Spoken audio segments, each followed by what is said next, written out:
2026년 7월 31일 미국 워싱턴 카메라에 미국 재무장관 스콧 베센트가 들고 있던 메모 한 장이 찍혔습니다. 그런데 거기에는 이상한 문장이 적혀 있었습니다. 바이 재패니즈엔 일본 엔화를 사라는 내용이었습니다. 미국 재무장관의 할 일 목록에 왜 일본 돈을 사는 일이 적혀 있었을까요? 더 놀라운 일은 그 다음에 벌어졌습니다. 얼마 지나지 않아 미국은 정말 외환시장에 들어왔습니다. 그리고 유로를 팔아 엔화를 샀습니다. 일본 정부 혼자 엔화를 방어한 것이 아니라 미국 정부가 직접 일본 통화의 가치를 끌어올리는데 가세한 것입니다. 미국의 이 같은 엔화 매수 개입은 1998년 이후 처음이었습니다. 그런데 여기서 이상한 질문이 하나 생깁니다. 미국은 왜 자기 돈도 아닌 일본 엔화를 지키려고 했을까요? 오늘은 미국이 일본 엔화의 가치를 지키려는 이유가 무엇인지 알아보겠습니다. 지금의 엔화를 보면 믿기 어렵지만 불과 15년 전만 해도 상황은 완전히 반대였습니다. 2011년 3월 동일본 대지진과 쓰나미가 일본을 덮쳤습니다. 공장은 멈추고 주식시장은 폭락했습니다.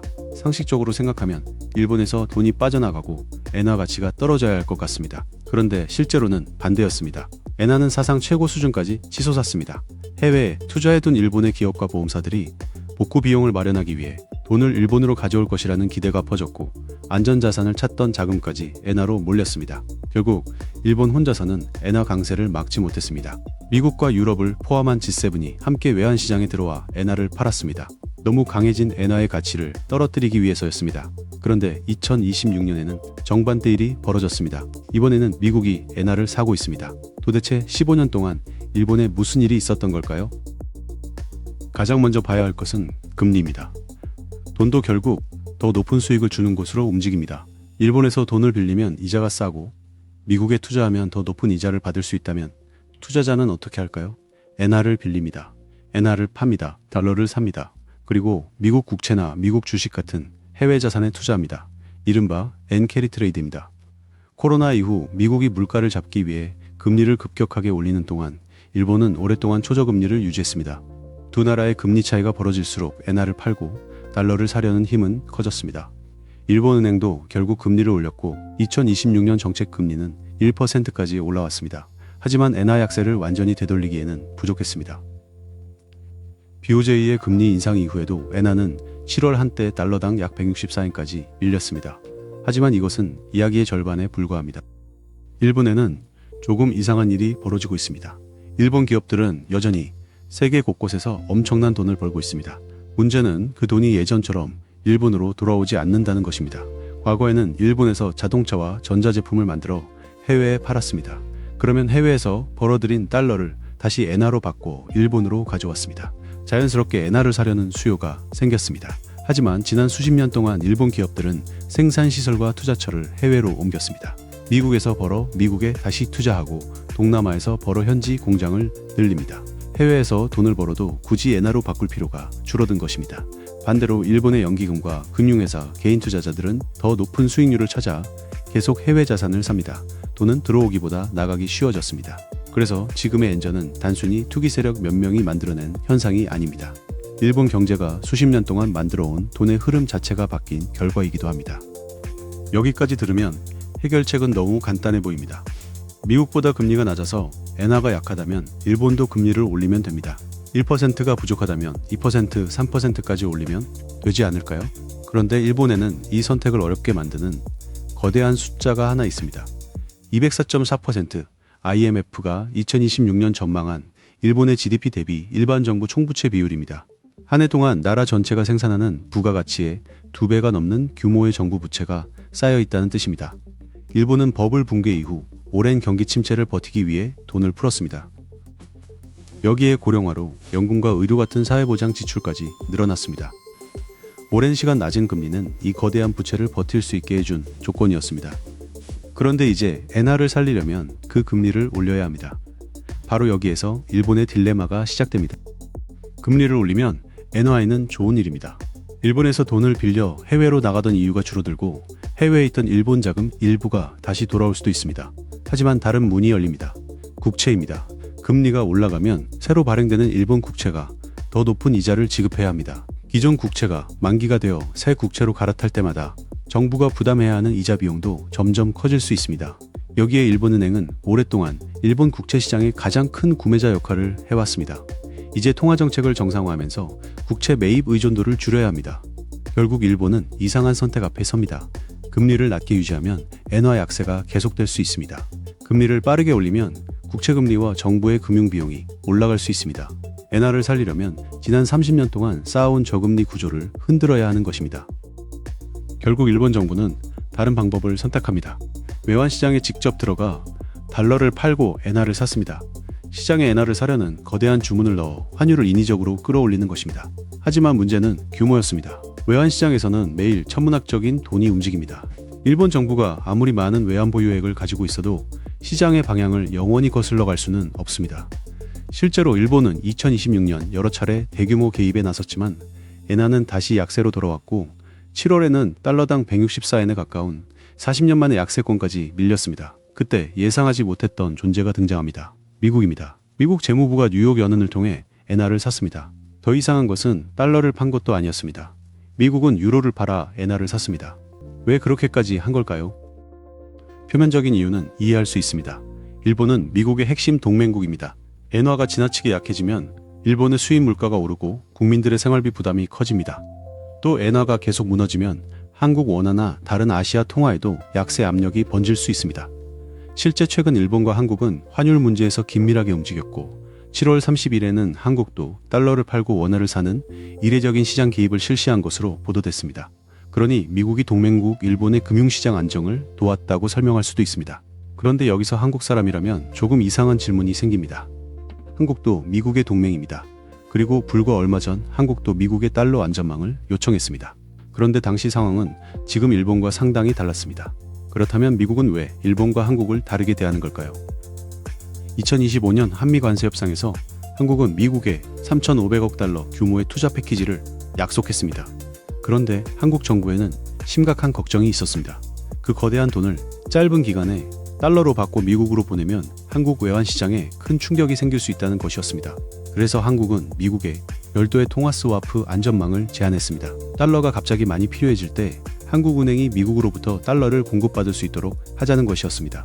한국 정부가 미국에 양자 통화 스와프를 공식적으로 제안했다는 사실은 당시 협상 과정에서도 확인됐습니다. 하지만 한국이 원했던 별도의 스와프 안전망은 최종 투자 협정에 들어가지 않았습니다. 대신 한국이 실제 현금으로 투자하는 규모를 연간 최대 200억 달러 수준으로 나누어 집행하는 방식으로 외환시장 충격을 줄였습니다.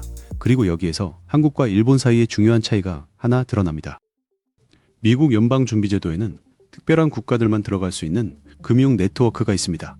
상설 달러 유동성 스와프 라인, 달러 금융시장에 위기가 발생했을 때 각국 중앙은행이 패드와 통화를 교환해 달러를 공급받을 수 있는 장치입니다. 여기에 들어가 있는 중앙은행은 많지 않습니다. 캐나다은행, 영란은행, 유럽중앙은행, 스위스중앙은행, 그리고 일본은행, 패드는 2026년에도 이 5중앙은행과 상설달러 스와프 라인을 유지하고 있습니다. 한국은행은 이 상설 네트워크에 들어가 있지 않습니다. 한국도 코로나 위기가 터진 2020년 미국과 600억 달러 규모의 임시 스와프를 체결한 적은 있습니다. 하지만 그것은 위기 대응용 임시 장치였습니다. 같은 미국의 동맹국인데 왜 일본과 한국의 금융 안전망은 이렇게 다를까요? 여기서 가장 쉬운 답은 이것일 겁니다. 일본이 한국보다 미국에 더 중요한 동맹이기 때문 아닐까? 물론 외교와 안보의 중요성도 무시할 수 없습니다. 하지만 금융시장의 지도를 펼쳐보면 다른 이유가 보이기 시작합니다.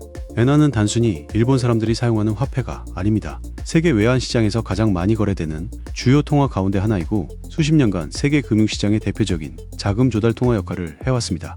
금리가 워낙 낮았기 때문입니다. 세계의 투자자들은 엔화를 싸게 빌려 미국 주식도 사고 미국 국채도 사고 유럽 채권도 사고 신흥국 자산도 샀습니다. 그래서 엔화가 갑자기 움직이면 그 충격이 일본 안에서 끝나지 않습니다. BIS에 따르면 전 세계 외환시장의 하루 거래 규모는 2025년 약 9조 6천억 달러에 달했습니다.